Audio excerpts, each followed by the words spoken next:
Let's close this door for it. This is gonna be a really late May wrap-up. I don't know when it's coming out, but we already know it's not coming out in May because it's June now. Hello, my name is Susan Snell, and we were just kids. We were just kids trying to fit in. You're watching A Reader's World. So today I'm going to be doing my May wrap-up. So technically I read 2 books this month. If we were counting books I read for school, there would be one more, but I didn't really read it. I used Spark Notes to help me. Yeah, let's get started. First book I read for May was kind of a weird one to read in May, and then it was Carrie by Stephen King. Now you're thinking to yourself, Julia, why are you reading Carrie in May? Like, isn't that a horror book? Yes. I don't like Riverdale for a lot of things, but I do give them credit for one thing. It introduced me to Carrie. So if you don't know, Riverdale did this musical episode, and I only wanted to watch it because I like musicals. It's a terrible episode, but it introduced me to Carrie the musical. So then I got interested in doing deep research, so I decided to read the book. If you don't know what Carrie the book is about, you're really far behind in pop culture. Everyone knows of this book, and everyone knows of its ending. So this book follows a girl by the name of Carrie White, and she basically is an outcast at her school, and everyone doesn't like her, and her mom's kind of a crazy psycho. And soon after her first period, she develops these mind kind of powers. Since it's a Stephen King book, we all know this isn't going to end well. And it doesn't. This is the first book Stephen King has ever written. And I think it's a good book to start off. There's many things in this book that I think are good. Do I think it's the best thing ever written?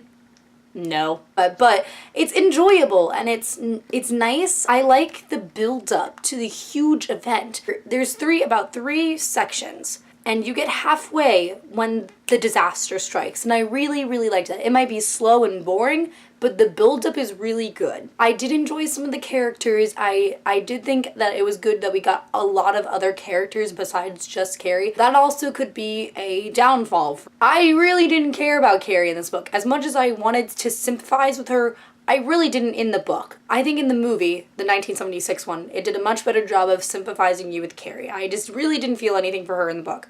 There's many things that I felt the movie did better, but there's things in the book that I think did better than the movie, which in the book they kind of expand more on character, and I kind of enjoyed that. But as much as Stephen King has this very, very unique writing style, at some points it irked me a lot. There's different styles and there's different points of views in this book. And sometimes it can get really, really annoying. It'll go from a newspaper clipping to someone's point of view. It will go from a newspaper clipping to someone's biography. It's very, very awkward and weird. He has a very good writing. It's very, very specific, which gets really awkward at some points, and very descriptive at very, very awkward points. I don't know how he knew how a period felt, because he's a man, but he did it well, so. It just, some points I just, didn't hate this book, but I didn't love it. But I did really enjoy it. So this is the first book I ever read by Stephen King, and it kind of is getting me a little bit hyped to read his other ones, but not as much as I'm like, I need to read another book by him, right now. I can wait a few years until reading another one.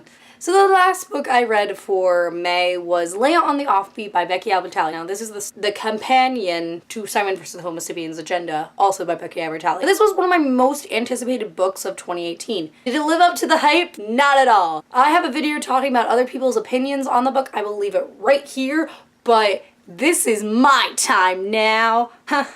Even though I kind of did talk about my opinions in that video. Anyway, Leia on the Offbeat was one of those books that I was really hoping for, and everything that I wanted from this book, I didn't get, so, This book was very much of a letdown. I gave it a simple 3.75, but I had fun reading the book. But once I closed that book and once I started thinking, I realized it's not that good of a book. Some people really don't like this book because of Leia, which is one of my positives of this book. I related to Leia a lot. In some circumstances, I didn't like what she said, but at other times, I did agree with, or I felt like what she said was relatable to me.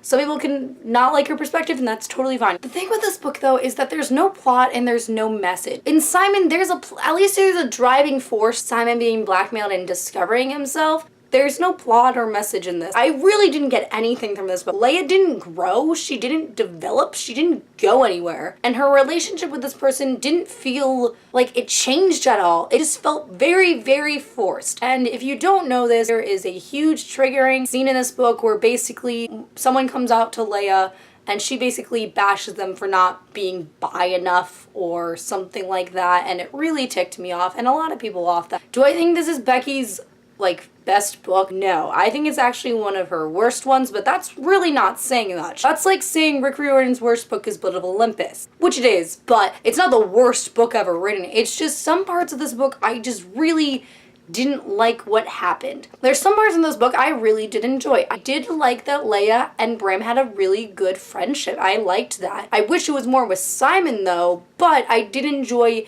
them talking. I think the best part everyone likes about this book is Simon and Blue. I'm calling him Blue because not everyone has read Simon and I don't want to spoil them for that. I think Simon and Blue are the best parts of this whole book. Nick also in this book sucks. I hate Nick in this book. Hashtag not my Nick. Hashtag not my Nick. It's just like there's some characters in here that I felt like was very different from the book counterpart, or she was going in the direction of the movie. But overall, I had an okay and fun time reading it, but after reading it and analyzing it, I really didn't enjoy it. I recommend this book to Simon fans. I mean, just get the page numbers that Blue and Simon are in, and then just read those, and then you're done. So that is it for my May wrap-up. I hope you guys really enjoyed this video. I hope you like, comment, subscribe. Comment down below some books that you read in May. Did you like them? Did you hate them? Did you read the books that I read on here? Did you enjoy those? Did you hate these? Did you disagree with my opinions? Or did you agree with my opinions? Comment down below. See you guys later. Bye. Ooh, I need to take off some of this stuff.